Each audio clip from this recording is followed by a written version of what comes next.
They say you can't teach an old dog new tricks. It's one of those condescending little phrases people use when they want to put you in a box, preferably a small one, tucked away in a quiet corner where you won't be any trouble. At 79 years old, I've heard it more times than I can count. They look at the wrinkles, the way my hand shakes a little when I pick up a coffee cup, and they make a decision. They decide you're done. Your thoughts are slow, your memories are fuzzy, and your opinions are quaint but ultimately irrelevant. They think we're just waiting for the lights to go out. Well, I'm here to tell you that some old dogs don't just learn new tricks. They learn how to set a trap, and they have the patience of a lifetime to watch it spring. My story starts, as so many of these stories do, with good intentions. My daughter Sarah is a good person. I want you to understand that from the beginning. She's just busy, always has been. A high-powered job in the city, 2 kids of her own, a life that moves at 100 miles an hour. After my wife Eleanor passed away 5 years ago, I managed on my own for a while. I was proud of it. I kept the house just as she liked it. I paid my bills on time. I even learned to cook a few things that didn't come out of a can. But a fall down the basement stairs changed everything. Nothing broken, just a bad sprain, and a collection of bruises that looked like a map of some forgotten continent. But for Sarah, it was a siren. It was the signal that Dad can't be alone anymore. The conversation started, gentle at first. Dad, are you sure you're eating enough? Dad, what if you fall again, and no one is there? It was a slow, steady erosion of my independence, all wrapped in the language of love and concern. Then came the brochures, glossy, full-color pamphlets for places with names like Golden Meadows and Sunset Ridge. They all featured smiling, silver-haired people playing shuffleboard or painting watercolors. It looked less like a home for the aged and more like a permanent cruise ship. Sarah settled on Oakhaven Senior Living. It's the best, Dad, she'd said, her voice filled with a conviction that only came from a hefty price tag. It's the absolute best money can buy. You'll have chefs, activities, 24-hour care. You deserve it. I didn't want a chef. I wanted my own lumpy oatmeal in my own kitchen. I didn't want activities. I wanted to potter in my garage, but I saw the worry in her eyes, the genuine fear that she was failing me somehow. And like so many parents, my instinct to soothe my child's fears overrode my own. It wasn't about revenge then. It wasn't about anything but making my daughter feel like she was doing the right thing. So I agreed. I sold the house I'd lived in for 50 years, the house where I'd raised my family, the house where every scuff on the floor told a story. I packed up a few boxes of memories and moved into a single room at Oakhaven, a room I would share with a stranger. The betrayal wasn't a single dramatic event. It was a slow, creeping rot, like damp in the walls. The smiling faces from the brochure were only for visiting families. The moment the front doors slid shut, the masks came off. The gourmet meals were lukewarm, gray mush, served with a clatter and a sigh by aides, who looked at us with a profound, soul-crushing boredom. The 24-hour care was a lie. Push your call button for a glass of water, and you might see someone in an hour, if you were lucky. They'd come in, huffing, and say something like, "Harold, you know we're busy. You need to be more patient." They spoke to us like we were naughty children. My roommate was a man named Arthur. He'd been a history professor, a brilliant man with a mind like a steel trap. But Parkinson's had taken its toll, and his medication schedule was complex and critical. At first he could tell me stories about the Peloponnesian War that would make my head spin. But then the mix-up started. Some days he'd get his evening pills in the morning, leaving him dazed and drooling by lunch. Other days, they'd forget a dose entirely, and the tremors would become so violent he couldn't hold a spoon. I would complain, calmly at first. I'd go to the head nurse, a sour-faced woman named Brenda, and explain what had happened. She would look at her chart, tap her pen, and say, "According to our records, Arthur received his medication as prescribed. Perhaps you're a little confused, Harold." Confused. That was their favorite word. It was their shield and their sword. Any complaint, any observation, any plea for basic human dignity was met with that word. They thought we were all deaf, dumb, and blind. They thought the fog of old age and the cocktail of prescriptions they fed us had turned our brains to tapioca. They thought we wouldn't notice them taking naps in the empty room across the hall. They thought we couldn't hear them mocking Mrs. Gable's accent down the corridor. They thought we didn't understand the venom in their whispers. But I noticed, I heard, I understood everything, and every day a little piece of me curdled. My daughter would call, and I'd try to tell her, "Sarah, the food here is really not good." She'd laugh it off. "Oh, Dad, you're just a fussy eater." I'd try again. "Sarah, I'm worried about Arthur. They keep messing up his pills." Her voice would get tight with frustration. "Dad, this is a top-tier medical facility. They have professionals. You have to trust them. Please don't make trouble." Make trouble, as if asking for my friend to get the medicine he needed to live was an act of rebellion. She didn't want to hear it, because if she heard it, if she truly believed it, it would mean that the money, the beautiful brochure, the best care was all a lie. It would mean she'd made a terrible mistake. It was easier for her to believe I was just confused. The low point came about 6 months in. Arthur had a bad night. They'd given him the wrong dose again, and he was agitated, crying out in his sleep. I pushed my call button, and waited. I pushed it again, and waited. After 45 minutes, I shuffled out of my room and down the hall to the nurse's station. It was empty. The television was on, playing some late-night talk show to an audience of no one. I could hear a sound from the little used sunroom at the end of the hall. I crept closer. There were 2 of them, 2 of the night aides, fast asleep in the recliners, their mouths open, their uniforms rumpled.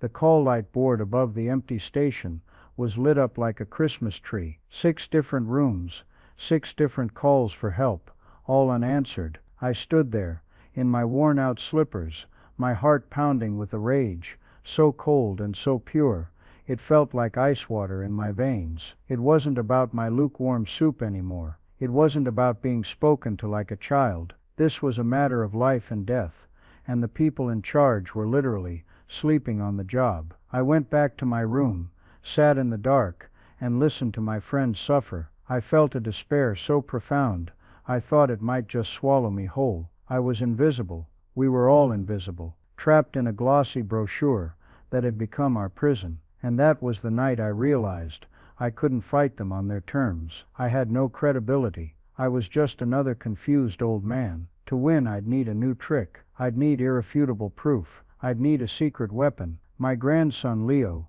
is the reason this story has an ending. He's my Sarah's boy, a junior in college, studying electrical engineering. He's a quiet, whip-smart kid who sees things other people miss. Unlike his mother, he never treated me like I was made of glass. When he'd visit, he'd look me right in the eye. He'd ask about my old projects from my days as a civil engineer, building bridges and overpasses. He'd listen. He saw the man I was, not just the old man I'd become. During one of his visits, a few weeks after that awful night, I finally broke down. I didn't mean to. He just asked me, "Grandpa, are you really happy here?" And the dam just broke. I told him everything. The cold food, the condescending aides, the sleeping staff. I told him about Arthur, about my fear that one of these medication mix-ups would be the last one. I told him how no one listened, how Sarah didn't want to believe it, how they'd branded me as confused. Leo didn't say much. He just sat there, his knuckles white on the arm of the visitor's chair, his jaw tight. He absorbed it all, his engineer's brain processing the data points of my misery. When I was done, exhausted and empty, he just nodded. "Okay, Grandpa," he said, his voice low and steady. "Okay, we need a new plan. We need something they can't dismiss." A week later, he came back. He had a gift for me. It was an alarm clock, a sleek, modern digital clock with big, bright red numbers that even my old eyes could see clearly from across the room. "Happy late birthday, Grandpa," he said with a small smile. "It's got all the new features." He placed it on my bedside table, angled slightly towards the door and the main area of the room. He showed me how to set the alarm, but then he leaned in close, his voice a whisper. It has another feature, Grandpa. There's a high-definition camera inside, right here. He pointed to a tiny, almost invisible pinhole below the display.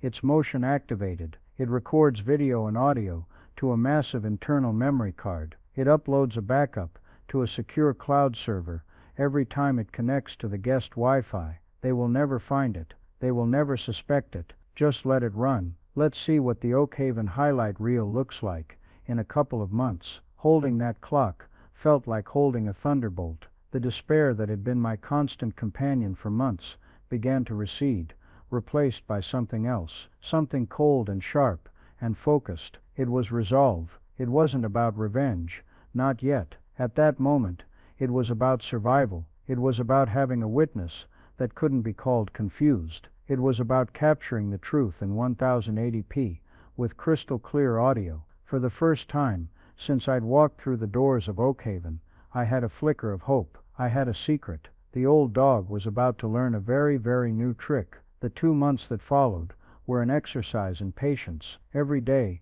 I'd wake up and look at that clock, my silent secret ally. It sat there, innocently, telling the time, while it documented the grim reality of our lives. Leo had set it up perfectly. The motion sensor was sensitive enough to catch anyone who entered the room, and the field of view covered my bed, Arthur's bed, and the doorway. It became a grim ritual for me. I would live through the day's indignities, and at night, when the facility was quiet, I would lie in bed and replay the moments in my head, knowing that this time, they weren't just fading into the fog of my memory. They were being etched into a digital file, time-stamped and undeniable. The first week, I captured what I'd already come to expect, the little things. An aide named Kevin, a young guy who always had his headphones in, coming in with our lunch trays, and just dropping them on the table, with a thud, sloshing soup onto the placemat without a word. I got him on camera sighing dramatically, and rolling his eyes, when Arthur, his hands shaking, asked for help, opening his milk carton. "For God's sake, Arthur, use your teeth or something," he muttered, just loud enough for the microphone to pick it up. Trivial, maybe, but it was a data point. It was a pixel in the larger picture of casual cruelty. The real gold, if you can call it that, came from the night shift. The night shift was when the real Oakhaven revealed itself. The director, Miss Albright, was long gone, and the thin veneer of professionalism peeled away completely. Brenda, the head nurse with the face like a squeezed lemon, was the queen of the night. My clock documented her reign of terror in horrifying detail. One night, around 2 a.m., Arthur woke up disoriented, a common side effect when his meds were off. He was calling for Eleanor, his own late wife. It was a sad, confused cry, not loud, but persistent. The camera clicked on as Brenda marched into the room. She didn't turn on the main light, just the harsh little reading lamp over his bed. The footage is dark, but the audio is chillingly clear. "Arthur, shut it up, right now," she hissed, her voice a venomous whisper. "You're going to wake the whole wing. There's no Eleanor. She's gone. Now lie down and go to sleep before I decide you need a little something to help you sleep." The threat hung in the air, thick and ugly. I saw Arthur flinch on the recording, saw him curl into a ball. Brenda stood over him for a full minute before switching off the light and leaving. I lay in my own bed, 10 feet away, my eyes screwed shut, pretending to be asleep. My heart felt like a trapped bird beating against my ribs, but this time was different. I wasn't just a helpless witness. My silent partner on the nightstand saw it all. Leo came every Sunday. We developed a routine. Sarah would drop him off and go run her errands, happy that her son was keeping Grandpa company. Leo would come into the room, give me a hug, and then sit down with his laptop. "Time to check the tapes, Grandpa," he'd say with a grim smile. He'd plug a special cable into the clock, and we'd watch. We'd sit there side by side, the volume on his laptop turned down low, as the ugly secrets of Oakhaven played out on the screen. We saw Kevin, the lunch aide, stealing snacks from Arthur's nightstand, the little pudding cups his daughter brought him every week. We saw another aide, a woman I didn't know, sit in the visitor's chair for 2 solid hours, scrolling through her phone, while the call light for the room across the hall blinked and blinked and blinked. And we got the nappers. Oh, did we get the nappers? The empty room across the hall, room 214, was supposed to be under renovation, but its true purpose was to serve as the unofficial staff lounge. The clock's microphone was sensitive enough to pick up the audio from the hallway, and its camera captured the door. We got footage of aides slipping in and out of 214 all night long. One night, we hit the jackpot. Brenda and Kevin, thinking everyone on the floor was asleep, had a long, loud conversation right in our open doorway as they decided who would take the first nap shift. "You take the first 2 hours in 214, Brenda said on the tape. "I did the long shift last night. It did the long shift last night. Just wake me if Albright decides to do a surprise inspection like that'll ever happen." It was a smoking gun.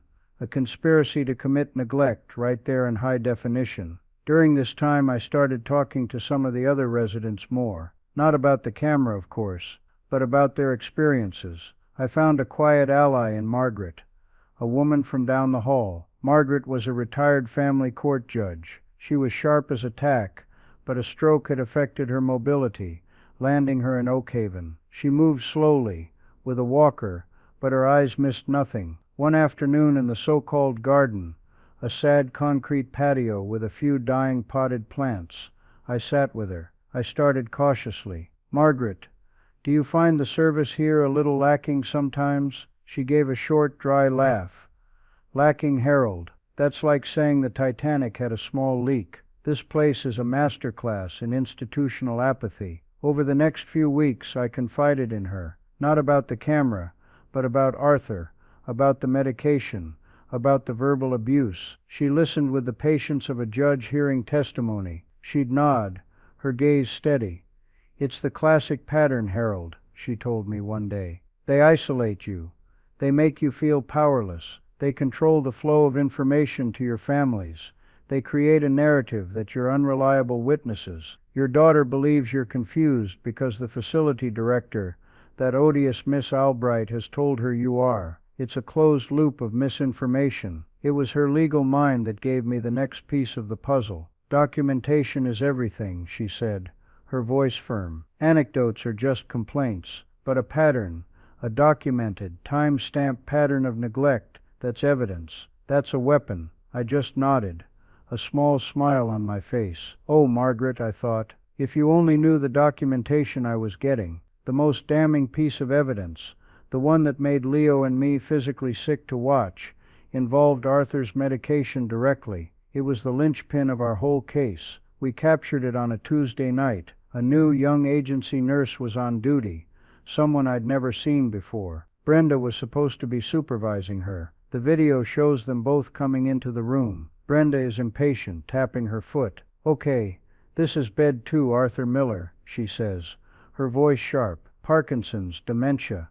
The works. He gets the crushed cocktail at 10. She hands the little paper cup of pills and a glass of water to the new nurse. "Just make sure he swallows it all." Then Brenda's phone buzzes. She looks at it.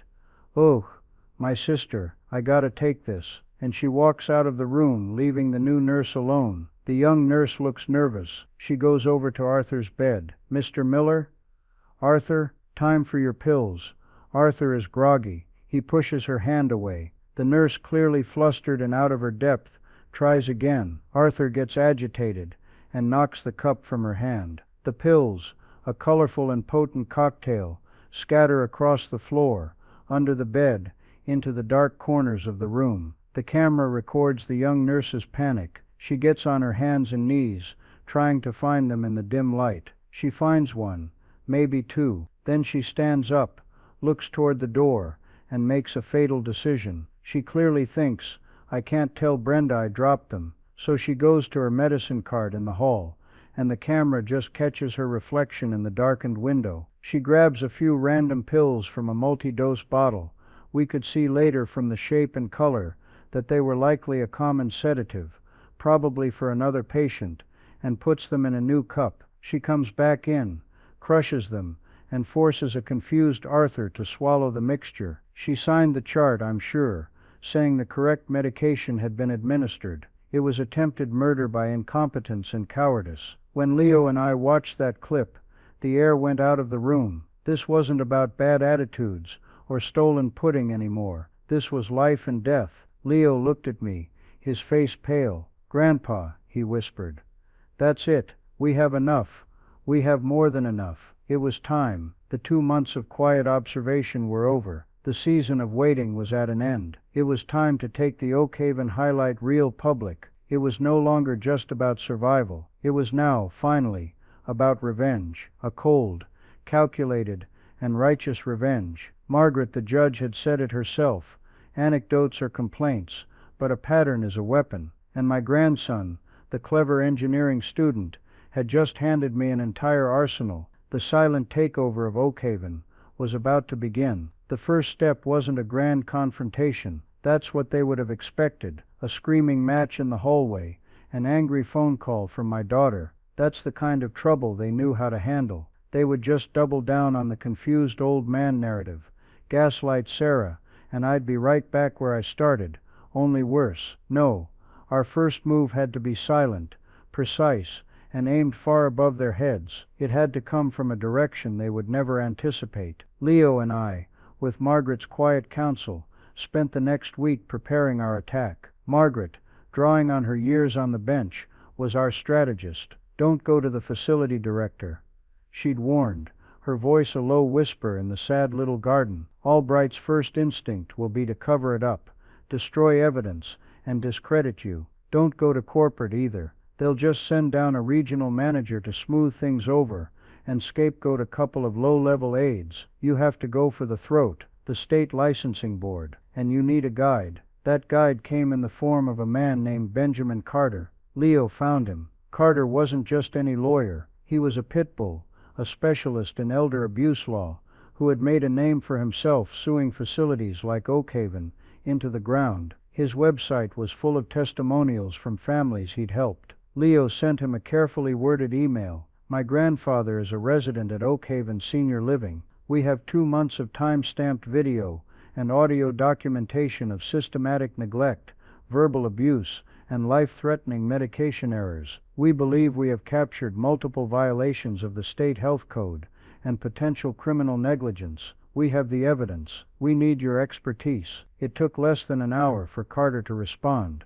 His email was 2 words: "Call me." Leo made the call from the visitor's lounge, with me sitting beside him, my heart hammering against my ribs. Carter's voice was exactly what you'd hoped for, sharp, focused, and completely devoid of sentimentality. Leo explained the situation, and then, using a secure link, he uploaded the crown jewel of our collection, the video of the young nurse dropping Arthur's pills and replacing them with an unknown medication. There was a long silence on the other end of the line after Carter had viewed it. Then he said, "Mr. Harold, your grandson tells me you were a civil engineer.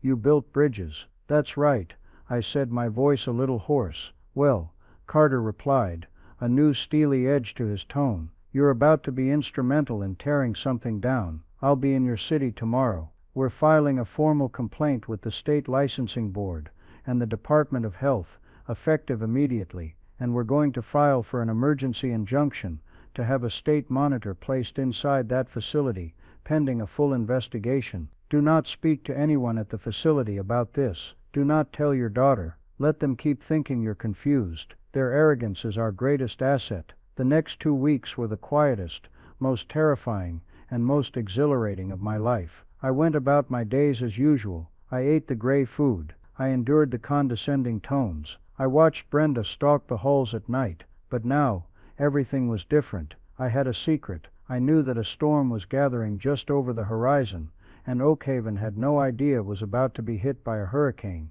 The first sign that our silent maneuver had landed came a week later. It was a Tuesday morning. I was in the common room, pretending to read a large print newspaper, when 2 unfamiliar people walked in, a man and a woman, both in plain professional clothes, carrying clipboards. They didn't have the phony smiles of the marketing team. They had the grim, focused expressions of auditors. They walked straight past the front desk and went right to Miss Albright's office. They didn't ask for permission. Miss Albright's door was closed, but the walls were thin. I couldn't hear words, but I could hear the tone. I heard her initial, syrupy sweet welcome, followed by a sharp questioning tone, which then escalated into a high-pitched frantic timbre. The meeting lasted for almost an hour. When the two officials left, Miss Albright stayed in her office. She didn't come out for the rest of the day. The panic started to ripple through the staff. Whispers followed the two officials as they began their work. They were pulling resident files.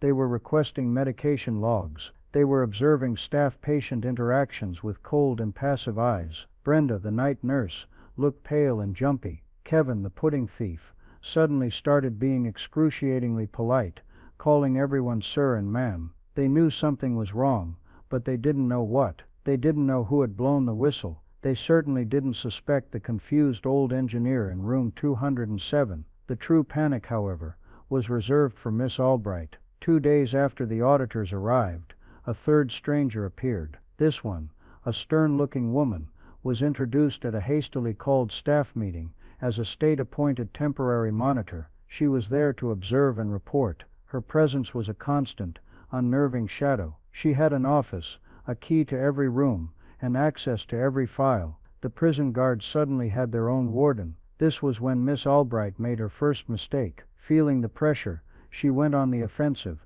and she aimed it directly at me. She must have reviewed the initial, anonymous complaint from the state, and made a guess. The complaint mentioned medication mix-ups for Arthur Miller. Who was Arthur Miller's roommate? Harold Peterson, the quiet one, the one whose daughter was always so apologetic about his complaining. She called my daughter Sarah. I know this because Sarah called me, and she was frantic. Dad, what did you do?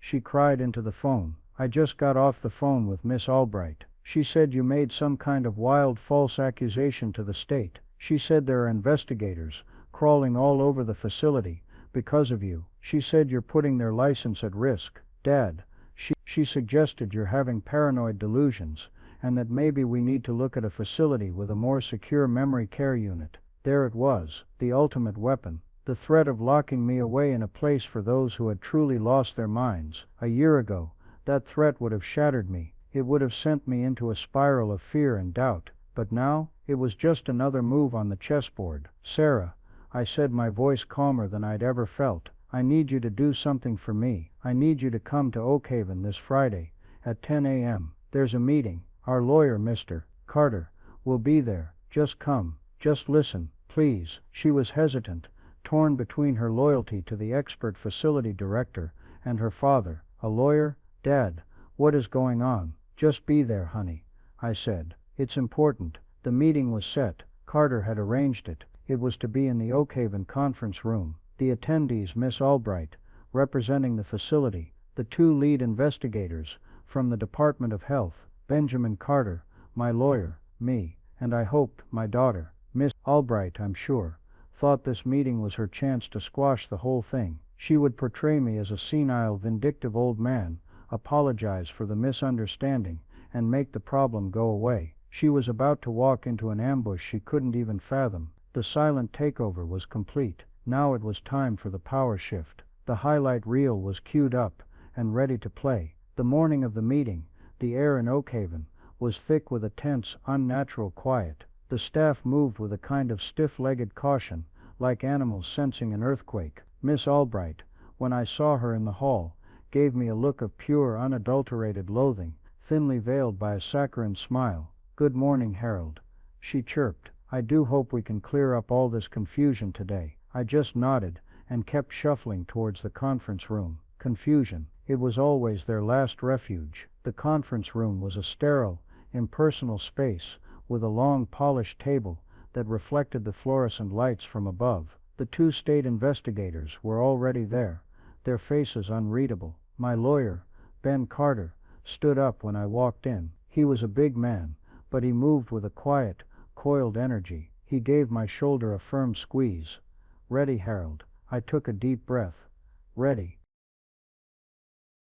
Miss Albright swept in next, carrying a leather-bound portfolio, the picture of a confident executive ready to handle a minor personnel issue.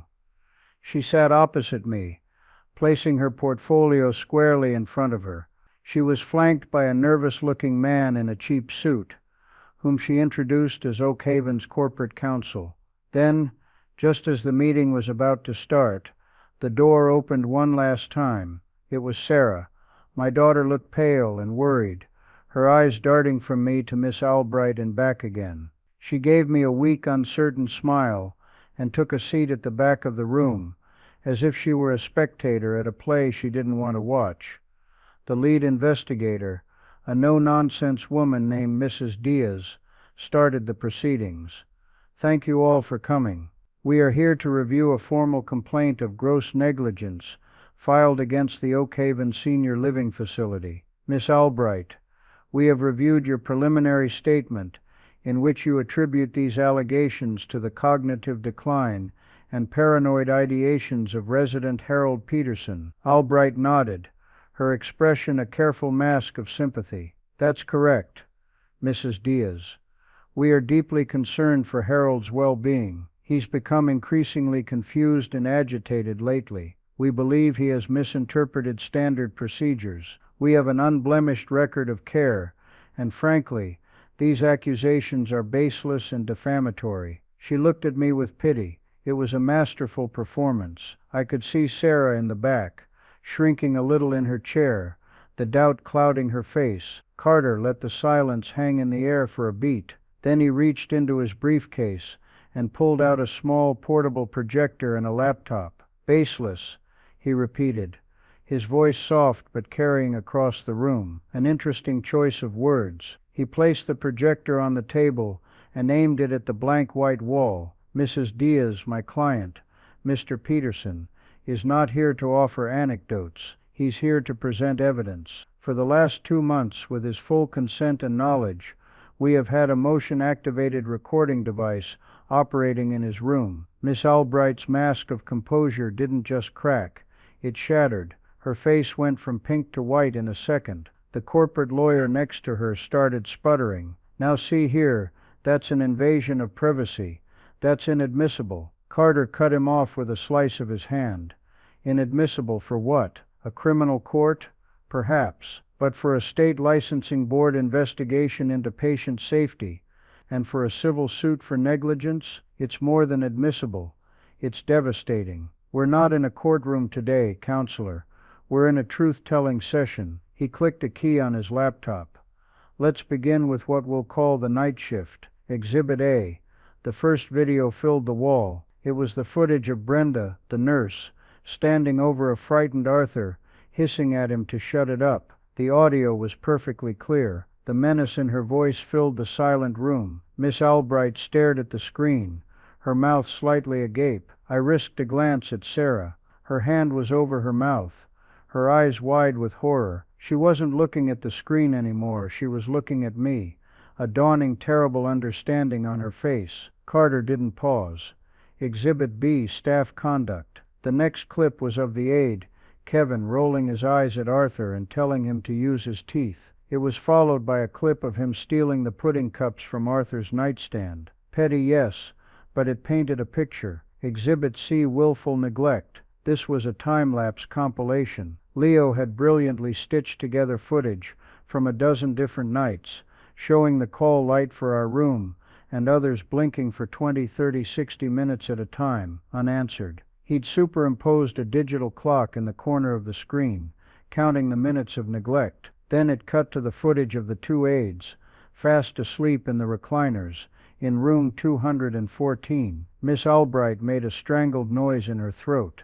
This taken out of context, is it?" Carter asked calmly, and then he played the audio clip of Brenda and Kevin right outside my door, discussing their nap shift schedule. The corporate lawyer put his head in his hands, but Carter had saved the worst for last. "And now," he said, his voice dropping, becoming grave, "Exhibit B, criminal negligence and reckless endangerment." He played the final video, the one of the young, terrified nurse. The whole room watched in silence as she dropped Arthur's pills, panicked, and then went to her cart and concocted a new unknown cocktail. We watched as she forced the mystery medicine into my friend's mouth. The room was utterly silent when the clip ended. The only sound was a soft, choked sob from the back of the room. It was Sarah. She was openly weeping now, tears of shame and guilt streaming down her face. She finally understood. It wasn't me who was confused. It was her. She had been willfully, blindly, dangerously wrong. Mrs. Diaz, the investigator, looked as though she'd been carved from stone. She turned to Miss Albright, her voice devoid of any warmth. "Miss Albright, your facility's license is hereby suspended, effective immediately. The state will be taking over operational control, pending a full criminal investigation. You are to collect your personal belongings and vacate the premises within the hour. You will be escorted." The fight went out of Miss Albright completely. She looked old and deflated, her power stripped away in the space of a 10-minute video. She stared at me, her eyes filled not with hatred anymore, but with a kind of baffled disbelief. She truly couldn't comprehend how the confused old man in room 207 had brought her entire kingdom crashing down around her. She was escorted out of the room without another word. As the meeting broke up, Sarah rushed to me, her face a mess of tears and mascara. "Dad," she choked out, grabbing my hands. "Oh, Dad, I'm so sorry. I'm so sorry. I didn't listen. I didn't want to believe you. I was so stupid." I just held her hands. The anger I might have felt was gone, washed away by the tide of vindication. "It's okay, honey," I said, and I meant it. "It's over now." The news of the state takeover and Miss Albright's firing spread through Oakhaven like wildfire. But Carter and Leo had one more move to make. With our permission, Carter's office leaked a summary of the findings and a few of the less graphic video clips to a local investigative reporter who had been following his cases for years. The story broke on the 6 o'clock news that night. "Abuse and neglect uncovered at Premier Senior Facility," the headline blared. They showed an image of Oakhaven's glossy sign, then cut to a short clip of the sleeping aids. It was a scandal. The next day the exodus began. Families who had, like my Sarah, trusted the brochure and the price tag, descended on Oakhaven in a panic. Cars lined the circular driveway. People were horrified,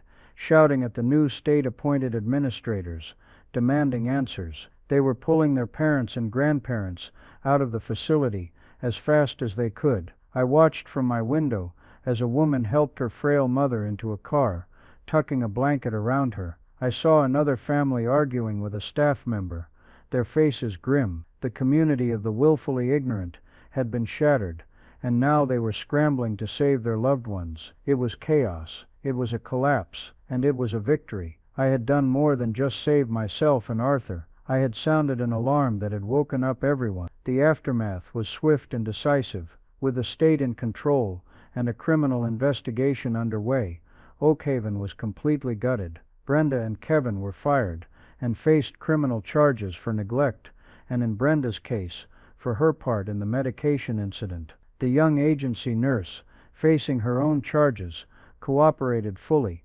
detailing the culture of fear and laziness that Miss Albright had allowed to fester. The facility was eventually shut down, sold and reopened under entirely new management, with strict state oversight. Its reputation was in tatters. Albright, I heard, lost her license and would never work in healthcare again. The price of her arrogance was her entire career. My daughter Sarah was a different person. The guilt had transformed her. She was attentive, she listened, and she was fiercely protective. She moved me out of Oakhaven the day after the story broke. I stayed with her and Leo for a few weeks while we found a new place. It was the most time we'd spent together in years. We talked, really talked, for the first time since my wife passed away. She apologized 100 times, and I told her 100 times that it was okay. Her mistake wasn't malice.